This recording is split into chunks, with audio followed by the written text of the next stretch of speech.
Hello guys, Croft is here. Today we'll discuss why engineer ships and juggernauts are entirely alive and conscious. Not only do the juggernauts respond to music and die like living organisms when exposed to the black goo, they may also have served a dark and disturbing role in the engineer's reproductive process, which we'll explore in a really controversial theory. Juggernauts being alive seems like a wild statement, however, if we closely examine the movies, it becomes obvious that these ships were always portrayed as lifeforms. Purely on the visual level, the derelict's interior looks a lot more like a living organism than a spacecraft. Walls and vaults seem to be made out of bone, tendons, and rib-like structures. In the Alien novelization, Dallas describes the derelict as having been grown rather than manufactured. This aligns with H.I. Geiger's vision. He nicknamed Juggernaut the bone ship, designing it as organic architecture that can grow in place. Also, in the original Alien movie, Dallas observes the dead pilot fused to its chair, saying that it looks like it's grown out of the chair, implying that the pilot and the vessel formed a single biomechanical entity. Looks like it's grown out of the chair. But the most compelling evidence of the Juggernaut's semi-conscious nature comes from Prometheus and the Alien Covenant, specifically in how these ships are activated. In Prometheus, the engineer awakens the Juggernaut by playing a flute, which acts not just as a musical key, but possibly as a form of communication or stimulus that only living beings can generate. In Alien Covenant, we learn that synthetics are forbidden from creating music, a task reserved for sentient, creative life. However, in Prometheus, David manages to bypass this safeguard and later becomes obsessed with playing the flute, perhaps as a way to master the art of controlling engineer ships. The act of using music to activate the Juggernaut is reminiscent of a Cobra charmer's flute, suggesting that the ship must be hypnotized or emotionally stimulated in order to awaken. Additionally, the buttons inside the Juggernaut are egg-shaped, pulsating, and look drastically organic, further blurring the lines between machine and lifeform. But the strongest piece of evidence that Juggernauts are alive comes from the effect of the black goo pathogen in Alien Covenant. When David arrives on Planet 4 and drops the pathogen, it wipes out all animal and complex biological life, sparing only plant life. Just like Ridley Scott said, the pathogen destroys all the meat, and it targets anything alive with a functioning complex biology. The fact that David's Juggernaut crashes shortly after the release of the pathogen suggests that the ship itself wasn't just affected, but infected. Also, the biomechanical docking platform the Juggernaut connected to is later seen laying in ruins outside the city, as if it too had died. It's actually the first time we see a different biomechanical Juggernaut, and some people called it the mothership.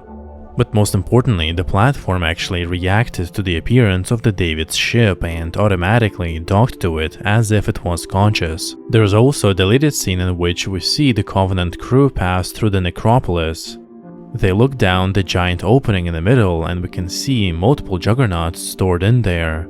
Despite their presence, David couldn't use any of them to escape the Planet 4, implying that they were no longer functional, likely because they were also infected by the pathogen.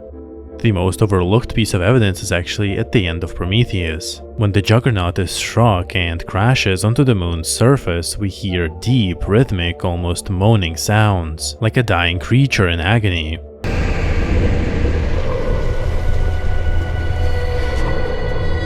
At first glance, it may seem like a part of the musical score, but if we closely examine the scene, it sounds a lot more like a dying scream of the ship.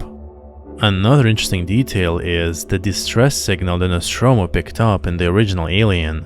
In the movie, the crew of the Nostromo detects a mysterious distress signal from the derelict ship. Although they did not locate a beacon, the ship itself appears to be broadcasting the signal in multiple frequencies to alert any intelligent lifeform passing by. It's as if the ship was screaming across the cosmos, warning others of its fate. On a symbolic level, the Juggernaut evokes the ancient symbol of the Ouroboros, a serpent eating its own tail, representing cycles of creation and destruction. At the same time, the ship horseshoe-like shape resembles the Greek letter omega, which literally means the end, echoing the ship's role as a carrier of deadly alien eggs intended to bring the end of life. But the most disturbing layer of symbolism evoked by the Juggernauts is their resemblance to the female reproductive system, both visually and thematically. The internal architecture, organic shapes, and biological functions suggest that the Juggernaut may actually be the female in the space jockey race. This idea leads us to a really radical theory that completely redefines the purpose of the Juggernauts and what happened in the original Alien. This theory proposes that the Juggernauts actually functioned as reproductive biofactories for the engineers. But when one of these Juggernauts became corrupted by alien facehuggers, it produced alien eggs instead of engineer embryos. The documentary about making Prometheus includes a document titled Alien Master Narrative, which outlines the history of engineers. According to this document, the engineers had abandoned sex and gender and eventually lost the ability to reproduce naturally. As a result, they began using more abstract and biomechanical methods to recreate themselves. In Alien, the xenomorph eggs are located directly beneath the space jockey, almost as if he had laid them himself like a chicken. This positioning may not be accidental at all. In Prometheus, we learned that the Juggernaut ship has multiple compartments, one of them containing the black goo ampules. So it's possible that there are other chambers that are intended to carry sacs containing engineer embryos as part of their reproductive process.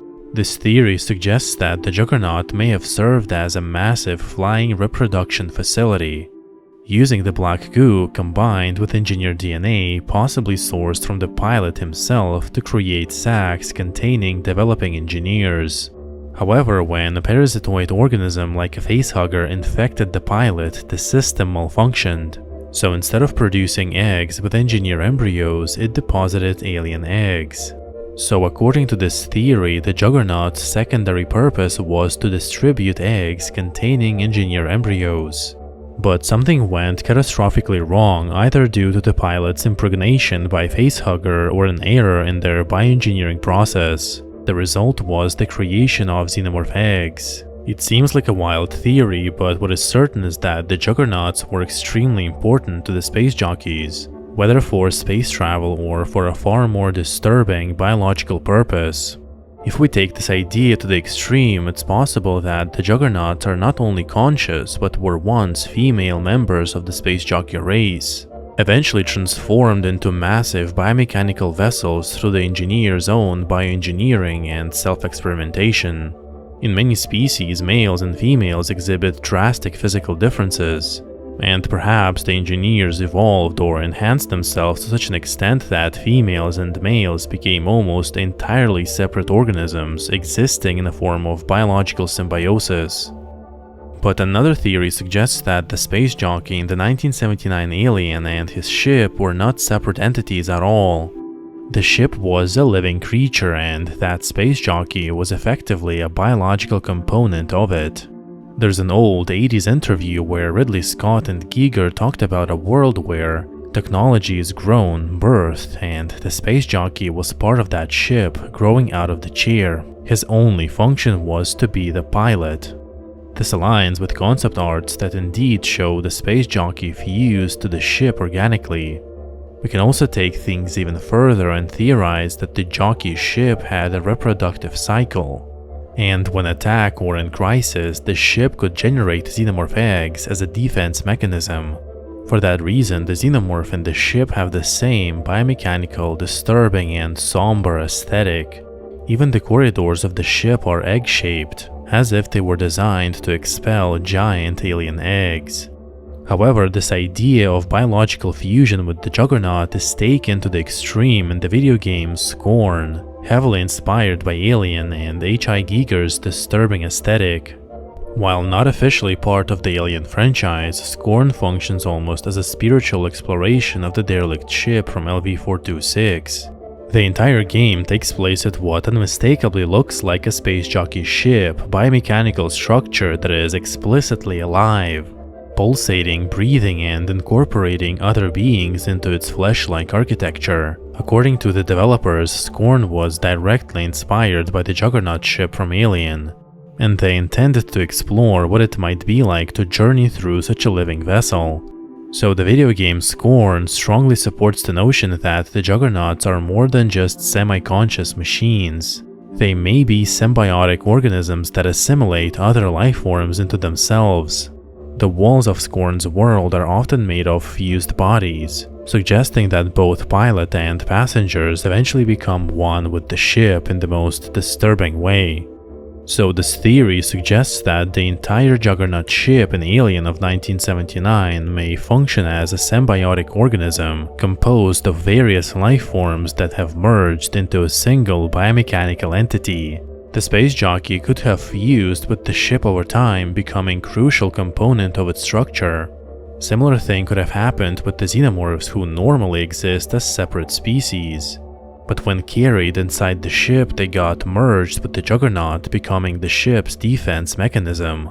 This is just one of the theories. However, what is certain is that the engineer ships are alive and conscious, and possibly can have some sort of a symbiotic relationship with the engineers. Thank you guys for watching. What are your thoughts about this idea, and what do you think is the purpose of the Juggernaut in Alien of 1979?